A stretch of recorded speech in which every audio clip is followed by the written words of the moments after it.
தேனி மாவட்டத்தில் உள்ள 31 மலை கிராமங்களைச் சேர்ந்த பழங்குடியின மாணவ மாணவிகளை குடியரசுத் தலைவரை சந்திக்க ஏற்பாடு செய்து தருவதாக திமுக நாடாளுமன்ற உறுப்பினர் தங்க தமிழ்ச்செல்வன் உறுதியளித்துள்ளார்.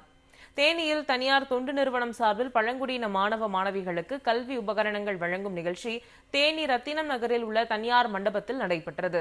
தொண்டு நிறுவன மாவட்ட தலைவர் பிரசன்னா தலைமையில் நிறுவன தலைவர் ராஜன் முன்னிலையில் நடைபெற்ற இந்த நிகழ்வில் திமுக நாடாளுமன்ற உறுப்பினர் தங்க தமிழ்ச்செல்வன், சட்டமன்ற உறுப்பினர் சரவணகுமார் ஆகியோர் கலந்து கொண்டு 300க்கும் மேற்பட்ட பழங்குடியின மாணவ மாணவிகளுக்கு கல்வி உபகரணங்களை வழங்கினார்கள். மேலும் 10, 12ஆம் வகுப்பு தேர்வில் அதிக மதிப்பெண் பெற்ற மாணவர்களுக்கும் சட்டப்படிப்பிற்கு தேர்வான போடியை சேர்ந்த பழங்குடியின மாணவிக்கு நினைவு பரிசுகளை வழங்கினர். இந்நிகழ்ச்சியில் பேசிய நாடாளுமன்ற உறுப்பினர் தங்க தமிழ்ச்செல்வன், தொண்டு நிறுவனம் விடுத்த கோரிக்கையை ஏற்று தேனி மாவட்டத்தில் உள்ள 31 மலை கிராமங்களை சேர்ந்த பழங்குடியின மாணவ மாணவியை குடியரசுத் தலைவரை சந்திக்க ஏற்பாடு செய்வதாக உறுதியளித்தார்.